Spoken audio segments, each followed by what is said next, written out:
Go ahead. Hi, my name is Dr. Douglas Harrington, Harrington,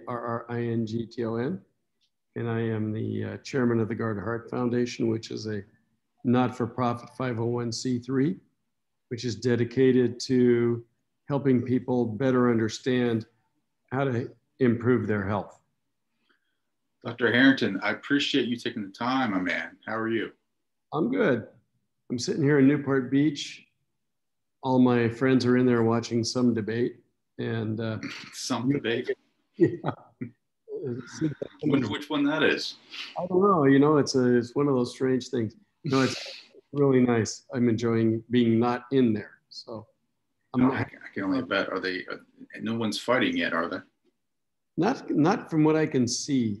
You know, it's not high on my priority list. I'm all about healthcare. I don't care about that stuff. So that's right. That's right. So what are you fired up about right now as far as healthcare? Like, what do you got going on? What's on your radar? What do we need to know right now? So, you know what, for me, the biggest thing is that most people don't know that the majority of what they're doing to themselves really controls how they evolve and how they live their life and how they survive, so to speak. And I think most people don't realize that 90% of, for instance, heart disease is due to lifestyle. Mm-hmm. And the fact that it's lifestyle means that you have control over that. You know, the same thing goes with COVID, which is, you know, obviously at the top of everybody's priority list. This is a viral infection that's impacted the world. The virus itself is related to flu viruses, to cold viruses. And you know, the interesting thing is the majority of people who are infected by the virus will not have any symptoms. But there are people who definitely don't do well, you know. And you know, for the longest time, people were trying to figure out why are some people so impacted by this and other people aren't. And now we have an idea. Within the last 2 weeks, there have been a series of papers published which basically showed that, you know, like if I look at you, you look pretty darn healthy. You're thin, you're young, you've got your hair, which is good. A little bit, balding back here a little bit. But I mean, you know, you're in pretty good shape. And some people that look like you actually get very deathly ill. And it turns out that what we've identified is that those people have a genetic abnormality in the way they fight viruses. And it involves a gene for a compound in your body called interferon. And what's important about that is that if you don't make a good interferon, you don't really fight viruses. So these are people that look like you, they're relatively healthy, and they shouldn't be high risk, and yet they don't do well. And now we know why.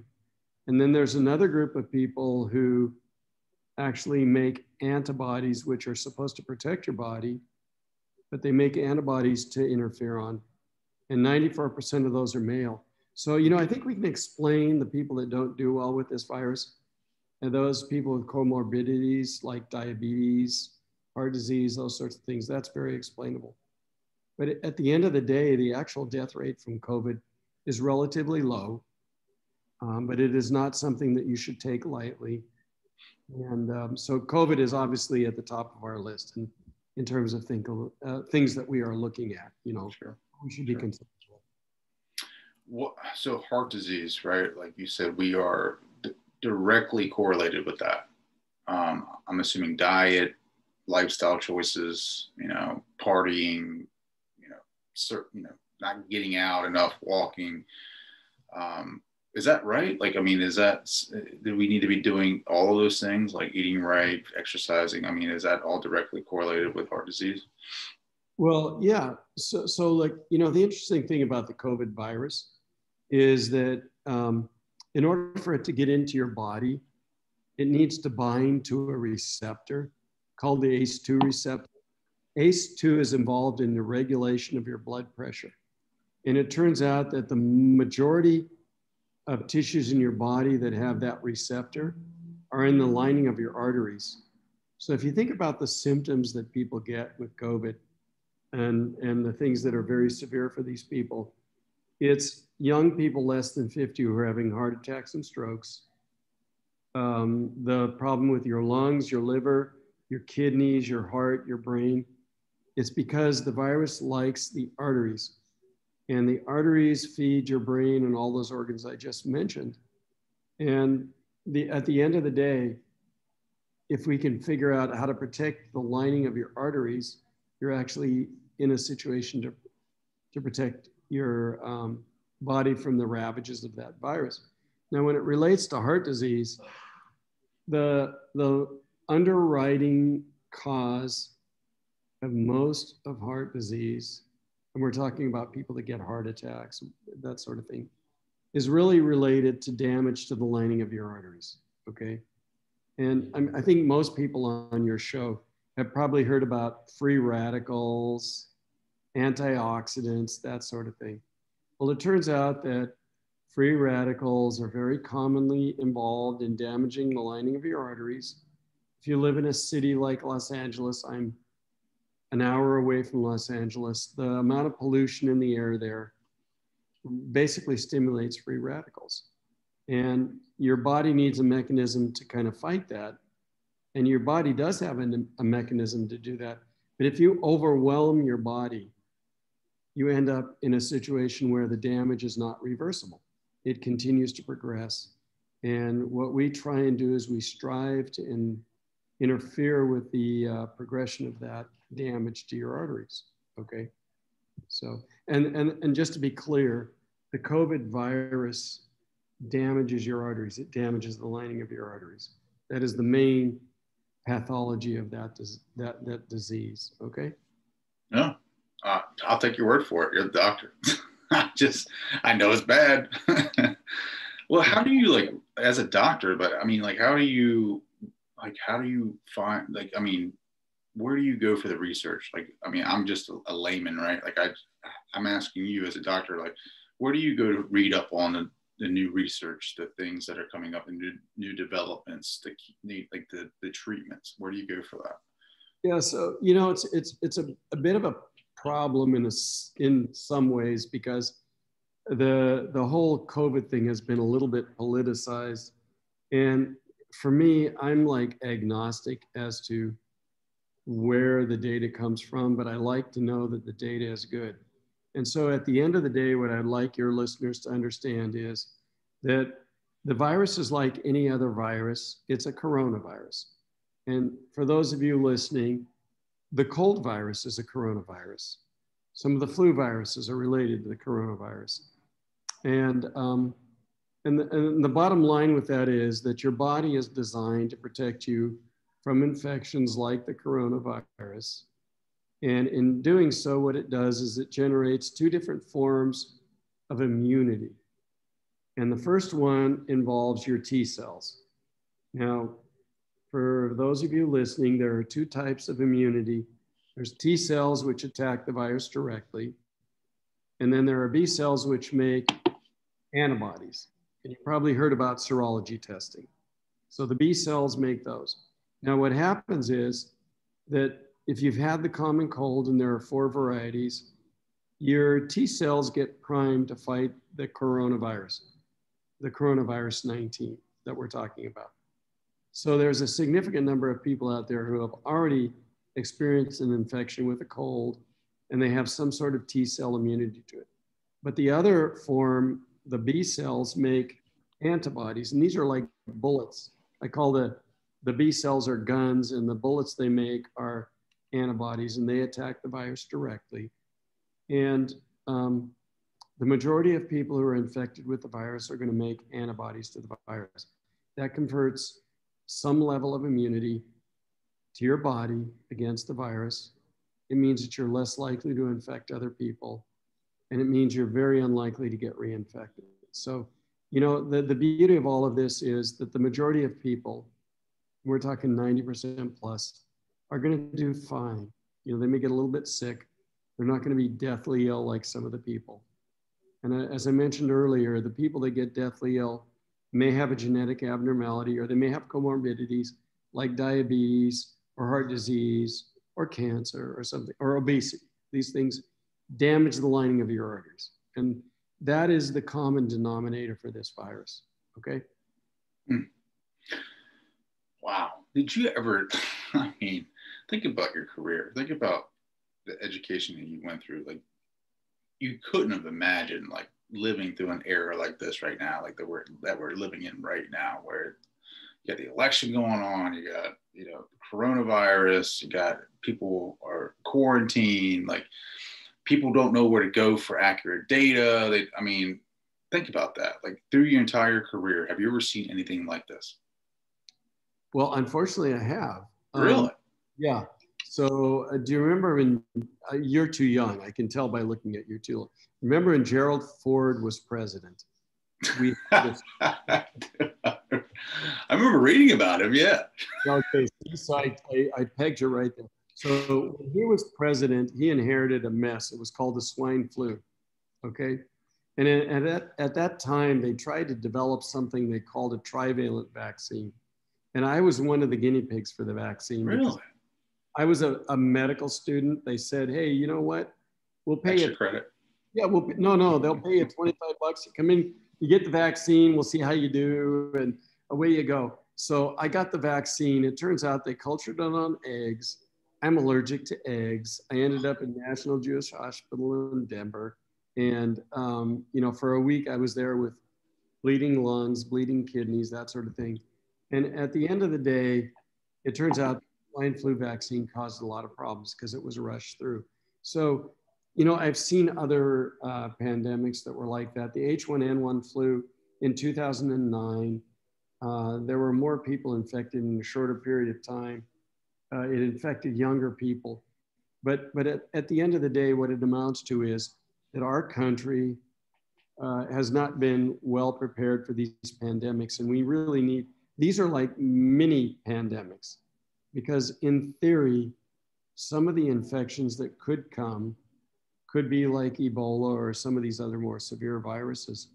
And we need to be better prepared for these things. And that's on our politicians, whether they're Democrat or Republican. It really makes no difference. We have to be anticipating the fact that as our population increases, the likelihood of transmitting infection between people is much higher. And we have to be prepared to be able to respond to these very quickly. Okay, that's the bottom line. Yeah, absolutely. I mean, I don't know. Like, I just feel like as a leader, as the president of the United States, you should be delegating that authority out to the governors of each state and saying, all right, you decide what you want to do. You know, like I feel like there should be some uniformity of what's going to happen, right? Like, I feel like if you're going to quarantine, that's fine. But like, I don't know, you still, like, you're in California, right? Like, you guys are still like red alert over there, right? Yeah, it's interesting because we do testing in multiple areas here. We do COVID testing. And what's interesting is that in the lockdown areas, the infection rate is actually higher than, I'm in Orange County, and the infection rate here is much lower. There's no real good explanation for that.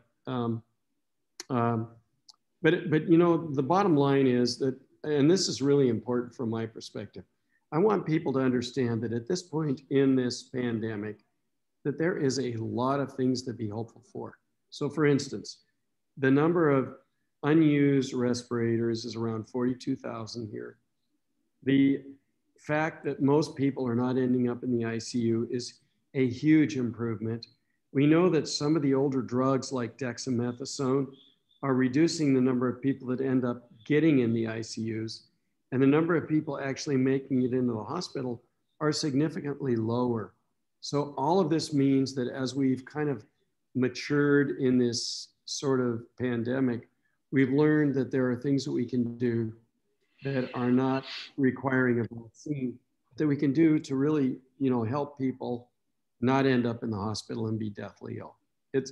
I am so optimistic as to where we are right now. It's awesome. Yeah, no, I'm excited. I think my kids just went back to school. We go to a private school, and what was it? Like 2 weeks ago, maybe a week ago, we went back to school for the first time since March, and I've never seen my kids more excited. Like, it's incredible.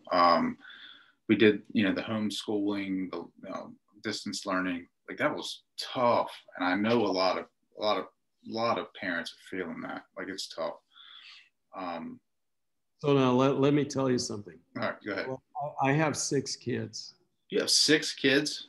6 kids, and my 2 youngest are identical twin boys. They're 16, and I've been homeschooling them for 6 years.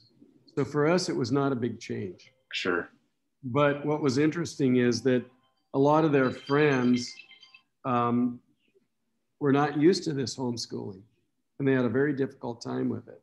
And then I feel for you because I know.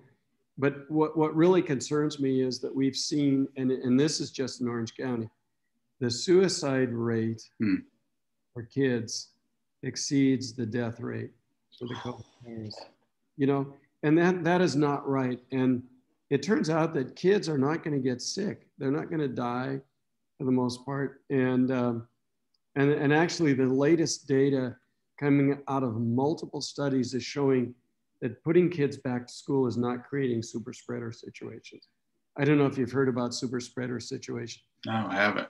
It's essentially where you get somebody that's an individual that's shedding a lot of virus, and you may be on a train or a plane and they infect a lot of people. That is extremely rare. And it turns out that schools are not the source of that. So I honestly, from my perspective as a physician, think it's important to get kids back socializing, because this isolation is not good for them. That's sure. No, it's not at all. Like it's terrible. I mean, I don't know. Like my kids, like, so I kind of get it, right? So the kids now, my son is 10 and my daughter's 8, and my daughter is way more like, you know, outsidey kind of, you know, playing soccer kind of person. And my son is obviously on like Fortnite, playing that, and I get it. It's like a different type of generation where that's where they hang out with the kids. You don't see a lot of kids hanging out in the neighborhoods too much anymore because they're all online playing like online games. I get it. Right. But still, that social aspect of being able to go see in person. I mean, we are built. We evolved, right? Like we did. Yeah. We need that communication. We need that face-to-face time. I mean, or else, you know, death, right? I mean, it's just you know, you're terrible. Yeah, and you know that the other thing is that you don't want people operating in fear. Like, yeah, it's an infection. The majority of people who get infected don't even have symptoms. That's the bottom line. 40 to 60% don't have symptoms. On the other hand, we shouldn't take it lightly because there are some people who don't do well, you know? So yeah, you got to take it seriously. But at the end of the day, you look at H1N1 flu and swine flu, and they're probably all equivalent in their risk to people. This is the first time that we've basically put healthy people in isolation. Normally you would put the people that are most at risk. It is definitely not kids. They do really well. And so I think we really, you know, I'm, as a physician and as a father, I really want my kids to be back socializing. I want them to be out there in the sunlight and getting, you know, exposure to other friends and that sort of thing. Yeah, definitely. Get some of that vitamin D. Like as a father, like as a parent, how do you, like, what are some tips for homeschool? I'm like, yeah, what helps you? You've been doing it for 6 years. I mean, this is nothing. Like I've been doing it 6 months. I'm ready to quit. You know, the funny thing about homeschool is they get about 4 times the amount of homework, and it's really hard because the kids have to discipline themselves, you know, and I think the biggest trick is to just make sure they stay on top of things. And you know, so they've been doing it for 6 years, so they're 15 now. I mean, they've been doing it for a while. Yeah, the twins, that's tough. You know, initially they weren't too fond of it, and it was because of the amount of homework. But you know, they had more flexibility. We travel a lot, so they've been to Indonesia, they've been to China, they've been to Japan, they've been to the Middle East and Canada and various places. And for them, it worked out well. But I think the biggest issue is that it requires kids to be more disciplined about themselves to do the homework and stuff like that. Well, how do you get them socialized, right? If they're studying from home, like where do you get Yeah, that? they do things together with their friends there. They have a lot of online friends, but we still are able to get them together. And some of their friends actually work with them. Like all of our kids, 5 of the 6 kids work with us in our business. Mhm. And they have their friends that needed to get um, volunteer work. And so we have a charity. The t-shirt that I'm wearing, which you see here, is Guard a Heart Foundation. We have kids that volunteer for that and they get credit for that. So we do everything we can to help them get out there and get some experience in the real world. Because, one of the biggest problems we have with kids coming out of our university system is they don't have a real world experience. They don't know how to come into the workforce and contribute. They don't know how to be independent thinkers. And so if anything we can do to help them in dealing with this pandemic and dealing with the lockdown to get them to be more independent is really helpful to them to deal with real world. So Yeah, that's awesome. Guard a heart. Heart I to look Heart that up. Foundation. Guard a It's heart. 100% of the money that goes into it goes back to the community. There are no employed employees of it. It's all volunteer. And That's beautiful. we are doing, we've done COVID testing in areas of LA that nobody will go into, Yeah. like Central LA and Crenshaw. And these people are just the most exceptional people on the face of the earth. They have no fear. They just care about people. And the whole message is learn, detect, prevent. And they're teaching people how to do that with COVID and with heart disease and with cancer and that sort of thing. So That's amazing. I love that. So when you go out there and you test in these communities, are you swabbing? we do serology first if they're asymptomatic. And the reason that's important is because the swab is primarily used for symptomatic people. And the problem with that is it underestimates the actual prevalence of the disease in the community. Because remember, I said 40 to 60% of people who are infected are not going to have any symptoms. They may not even recognize that they've been infected. So the beauty of the serology is that it will identify people who had asymptomatic infections. And you get a better handle on how many people truly are infected. And what that amounts to is it turns out that the death rate is significantly lower than if you report only people who are symptomatic. Okay. And that's important because that tells you what the true effect of the disease, the true prevalence of the disease is in the community. And you can also identify areas where there's more infection than people expected. Like one of the things that we discovered up in LA was that in the 18 and under crowd, the infection rate was 19%, whereas overall the infection rate was around 11%. So we know that kids are not really paying attention to some of the social distancing or the safety practices. So what it amounts to is then the public health officials can go in there and educate the community. And the other thing that was interesting in LA was that we tested South Central LA with Curran Price. He's the councilman from District 9, a wonderful human being. He cares so much about his people. And we did testing there. And it turns out that in the African American community, which nationally is reported to be around 18%, his rate of infection in his community was less than 3%. And I ascribe that to his community outreach program where they educated people on hand washing, being careful in bathrooms, wearing masks, and just being very careful. And it really works. It really does. And so you got to really compliment these people because again, I stress the fact that this is not a political issue. This is a healthcare issue that crosses all boundaries, and we all need to work together on this. And we just love the fact that we got a chance to work with him. We did South Central LA, we did Crenshaw. We're going to do a number of other areas up there, and it's all volunteers. They're going up there to help us test these people, and we get them the results. And we have a group of people that are educated on how to counsel them, and we do contact tracing. And I think it's going to help them immensely. That's awesome. No, that's some really good work. Like I really do I appreciate guys like yourself and people like yourself who go out there and they do good in the world and they want to help others, you know, educate themselves. Why do you do, I mean, why do you do this work though? Was there something in your life that triggered you to go above and beyond? Well, you know what? I'm going to tell you the honest to God truth is my wife is a crazy lady from Indonesia. She was the one that founded the Dr.Harrington Foundation because she heard me as a physician and a fellow of the American Society of Preventive Cardiology, going out there talking about preventing heart disease, which to this day remains the #1 cause of death worldwide. And 90% of it is due to lifestyle.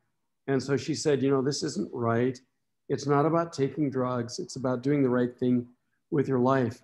And so they founded the Dr.Harrington Foundation. It was about 10 years ago. And in the interim, they've done thousands and thousands of patients where they've helped them get tested for heart disease. And now they're focusing on COVID because it's part of their mandate. And me personally, I didn't go into medicine to make money or to get famous. I got into medicine because I had this compulsion to help people. And I don't really care about money or anything like that. It's just, what can you do to make their lives better? And there's nothing more satisfying than helping people, you know, achieve their optimum, their health, that sort of thing. And, you know, from the perspective of money, we are living, we have, you know, food on the table. We have, our kids are going to school. We're fine. We don't care about anything else. It's just, what do you do to help your fellow man? And most people just need to have information. What we found is that if you give them information, they'll actually make the right choices for their lifestyle. And that's the most important thing. Because if you're not doing well and I give you a pill, I've put a Band-Aid on the problem, which is really your lifestyle. And so we really need to focus on the lifestyle. And the pills become important if you do everything you can. You know, like for heart disease, there are things like stress, a bad diet, lack of exercise, lack of sleep, substance abuse, those sorts of things have a huge impact on you. But to motivate you to do something about them and improve your health, that is the challenge. Because we know what's causing it. We just have to get you to do the right thing. And the same thing goes to COVID. We know that you need to be careful.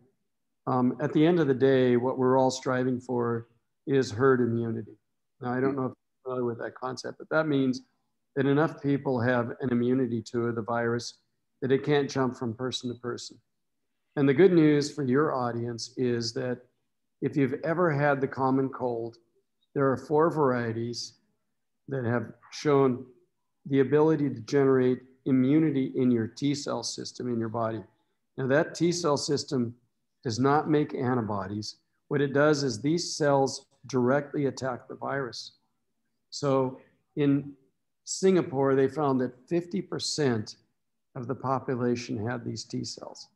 So that means that we're closer to herd immunity than we thought, because the other arm of your immune system is the B cells, and they make antibodies. And the way I explain that to people is the B cells are the gun, the antibodies are the bullet. Okay, the bullet kills the virus. And so you got 2 options to fight the virus. And it turns out that people who get the virus develop immunity, their antibody levels might drop, but they have these things called memory T cells and memory B cells. And the minute you're exposed to the virus again, your body starts making an attack on the virus from both the T and B cell arm. So I just want people out there to understand that we are actually not as bad off as everything sounds. We're doing better than we think. That's good news. I like to hear that. Going back to heart disease and like lifestyle choices and things like that, and prescribing prescription drugs or whatever, like stress has a lot to do with it. What do you think? Do you think, like, you know, what percentage would you put on it as far as like leading cause of like heart disease? Like, would you say like 50% of the time, 70% is stress led? We actually have data on that, and it turns out that stress is at least 50% of the problem. In our you know, environment that we live in today with the financial stress, the number of people that are available, you know, stress is a huge part of it. And the problem is we don't really deal with it well. And there are things that actually really improve your reaction to stress. Stress causes a secretion of cortisol and adrenaline in your body. And so you'll see people with belly fat, they got a big belly. More often than not, that's a reaction to stress because cortisol makes you collect fat right in your belly. And so at the end of the day, if you can interrupt that cycle in any way, and the things that interrupt the cycle are fairly straightforward. Exercise, in particular resistance training, not so much cardio, but more like weightlifting or bands or push-ups, pull-ups, that sort of thing. That really works. Tai Chi, meditation, yoga, Pilates, all of those will interrupt that cycle that stops the secretion of cortisol and adrenaline. And just doing that makes a huge impact on your body. So stress is really, really a big problem. Meditation. Do you meditate? I do. I do something called mindful daydreaming. Really? Yeah, look, I grew up in the 60s, so I was into transcendental meditation. I'm probably the only person on your show that saw Jimi Hendrix live. Really? Yeah, and, you know, Jefferson Airplane, Savoy Brown. Jimi Hendrix live. What was that like? The Doors. Oh, my God. My sister was with me. She's a year younger, and he had the big frizzy hair at the time. We were at the Fillmore West. And he leaned over her while we were sitting on the floor in the Fillmore West, and she freaked out. She was like, "What is this?" But it was amazing. I'm not kidding you. It was one of the best experiences. And we saw the Doors live in Calgary and the band. I don't know if you know the band. Yeah. These were all good groups. I played in a band for 12 years. So what'd you play? I played guitar and the keyboards and bass and sang. But well, the way I describe it is, you know, the band that opened for these acts where everybody threw beer bottles at them? Yeah. That was me. You know what? It got me out of trouble and we had a great time. How did you complete medicine or medical school doing all that? You know what? I had to quit the band to do that. And my bandmates, they didn't speak to me for about 7 years. They wouldn't forgive me. We were not doing too badly. And I just one day I had an epiphany and it said, you know what, Doug, you need to help people. You need to go out and do something different than what you're doing. And that's the reason why I went into medicine. And you didn't have any like parents or anybody that was a doctor or anything like that? No. You know, actually, I'm from Montana, and I'm one of the first cousins that actually went to college. How about that? Wow. Yeah.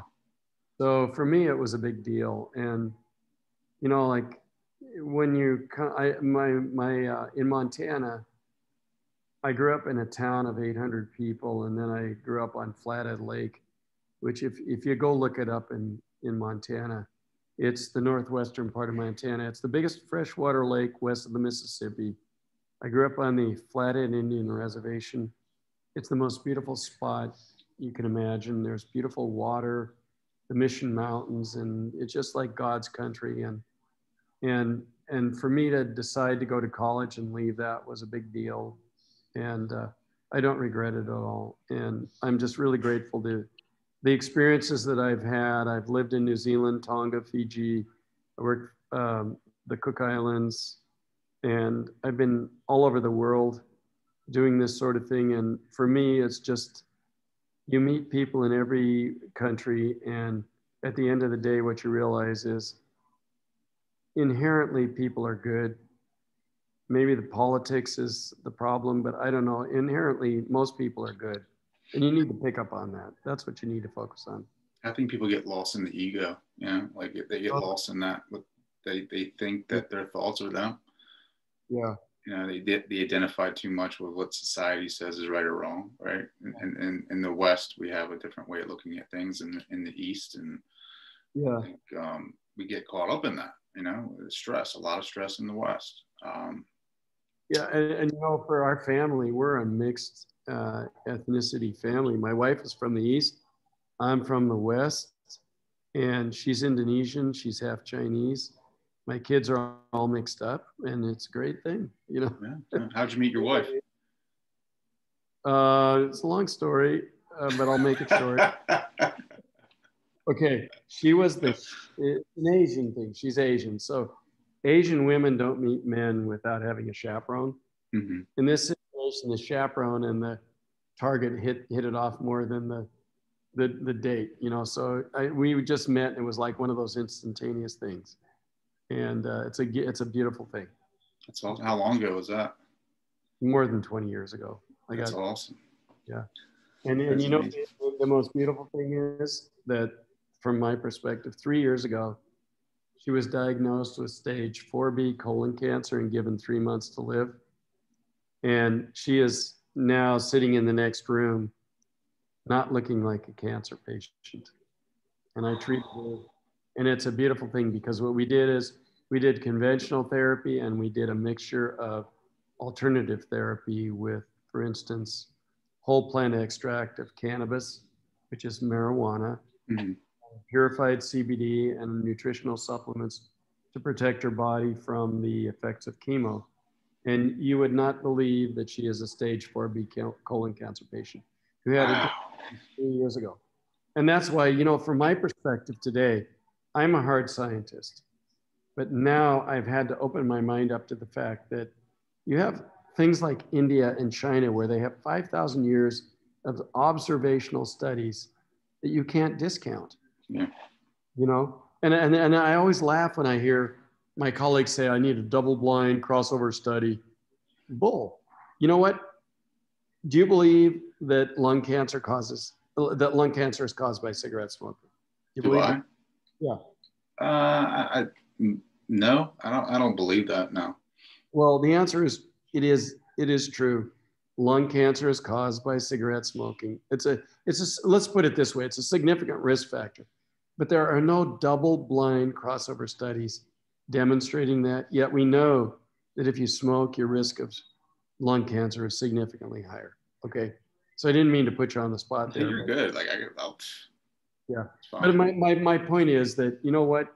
There are different kinds of studies. Some of them are double-blind crossover studies.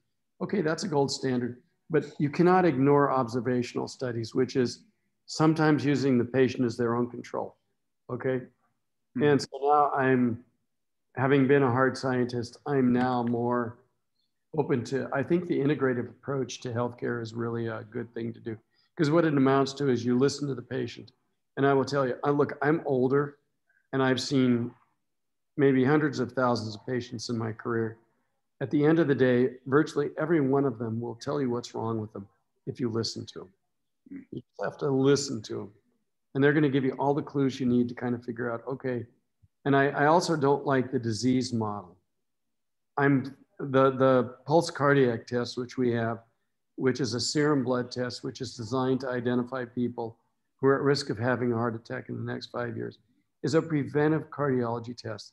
The whole idea is real healthcare reform is preventing disease before it ever develops. Our whole healthcare system is designed around disease.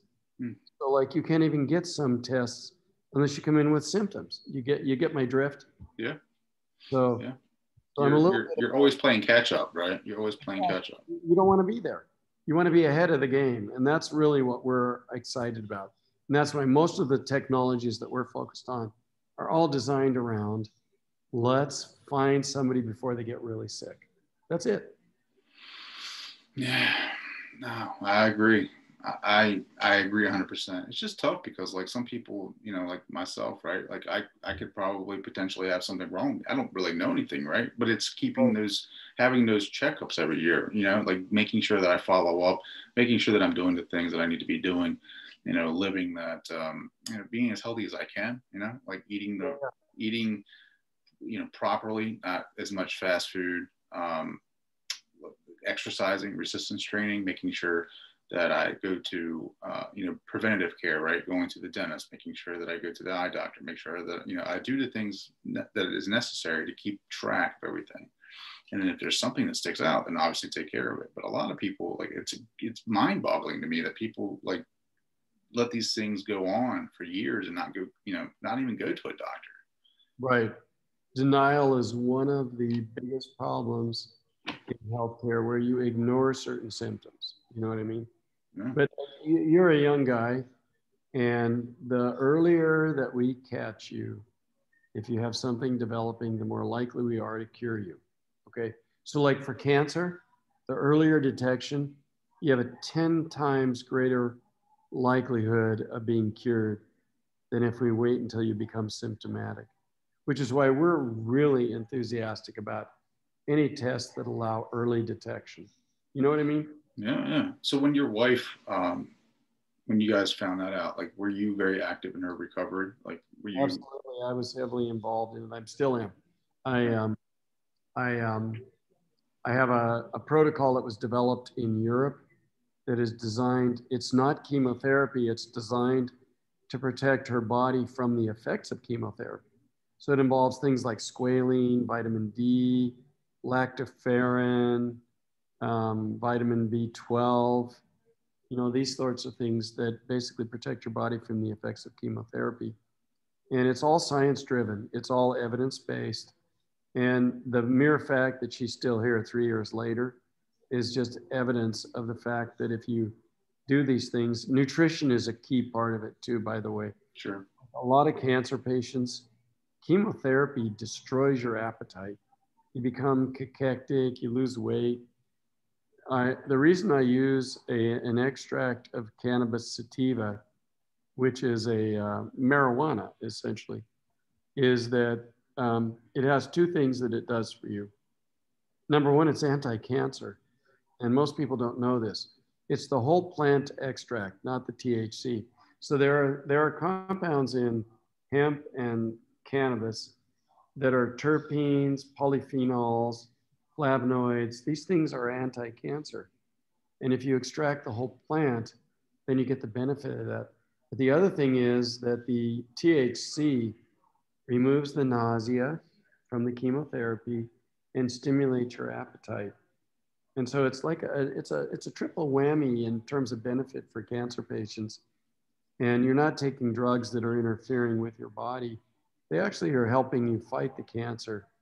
And I honestly believe that that's a key part of why she's doing as well as she is. And we use those same things on heart disease patients, in particular for stress, that sort of thing, so. But again, what I'm stressing is, at this point in my career, I have opened my mind up to the fact that we can learn things from other cultures, and you should open your mind up to these things because they do work. Now, anybody that's listening, I want to let you know that the evidence is very clear that if you do alternative therapies alone, your survival rate is going to be very low. But if you combine these alternative therapies with conventional therapy, you're going to do better than either of them alone. There's no question about it. But please don't, we actually went to Israel and Spain to study their protocols for cancer treatment.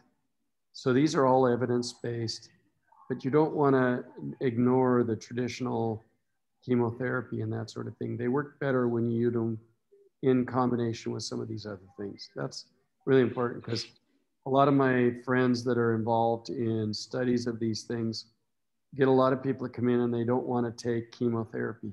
Well, that's your personal choice, but you need to know that the data suggests that you should do both. And there's no question about that. Okay. Where can people go to find the data?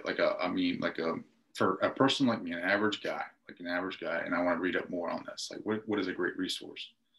So it's really difficult because a lot of the data was suppressed because it was illegal up until recently. One of the interesting things is the Trump administration has basically enabled the use of certain therapies as a humanitarian thing for people. So it's more open now. What I would recommend you do is you look up a lady named, for the THC and cannabis and CBD, I recommend you look up Christina Sanchez. She's a PhD who's in Madrid, Spain now, but she came out of UCI in California. And her boss is Dr. Guzman. And they are at the forefront of research for cannabis and hemp and treatment of cancer. And in terms of heart disease, it's a little harder because there's a total industry built around lowering LDL cholesterol and that sort of thing. But if you look up inflammation in heart disease, you're going to find some more things about that, okay? And in terms of cancer itself, there is a whole industry built around chemotherapy. And chemotherapy, as everybody knows, is a poison. It's a toxin that's introduced into your body. And the theory is that the cancer cells, because they're growing more rapidly, are more susceptible to that. And the beauty of what we're learning today is there are targeted therapies now that are not so toxic to your normal cells. Because most of these poisons don't just damage the cancer cells. Any cell in your body that's growing rapidly, like your skin cells, your GI cells, your sperm producing cells, those sorts of things, they're all going to be susceptible to the chemotherapy. But there are targeted therapies now that are based on abnormalities that have been discovered in cancer cells. And these are monoclonal antibodies that specifically go after those. You can just look those up online. Just look up, Keytruda and some of these other ones. And there's a whole new series of treatments that are coming out that are really magic. And so again, I just want to convey to the audience that my enthusiasm for where we're going with all of these things is very, very high for COVID, for cancer. We're doing better than we have been. The one area where we're not doing so well is cardiac disease. I will tell you that in 2015, we had a prevalence of cardiac disease that was not expected until 2030. And what that means is we're really good at treating disease after you get it and keeping you alive, but we're not good at preventing it. And honestly, real healthcare reform is preventing disease. Sure. So we need to get back to looking at lifestyle, because that's where even cancer, 60% of cancer is due to lifestyle. Sure. 90% of heart disease is due to lifestyle. So, we know where we need to go. So let's just go there, right? Let's just go there. I Yeah. love it. Dr. Harrington, how can people find out more about you? How can they learn more about Garda-Heart? So thank you very much for asking. Garda-Heart has a website with a lot of information. It's www.guardahart.org. And you will find a wealth of links there. The other thing is, for cardiac disease, I would recommend you go to www.pulstest.com. And there are a lot of links there to a lot of information that will help you understand how to better improve your life. And if anybody wants to reach out to me, you can reach me through both of those websites. Okay. Awesome. Last question, kind of big. And then I'll let you go watch the debate. I don't watch the debate. I'm going to go have a glass of wine and watch the boats fly in and out of here. There you go. Yeah. And you can think about this too. Yeah. What do you want your legacy to be? You know what? I would like people to remember that there was a doctor that had 6 kids and a beautiful wife that cared about people and did everything he could to help them have a better life. And if that comes out of whatever I do, I'm going to feel like I was a success. Okay. I just want people to have their optimum health and a good life. That's it. It's beautiful, man. Thank you so much, Dr. Harrington, for coming on the show, sparing some time from the family to come talk to us. I really do. I thank you. I appreciate all of that. Well, thank you for having me. And if you want to reach out to me, they can get to me through you. Okay. Awesome.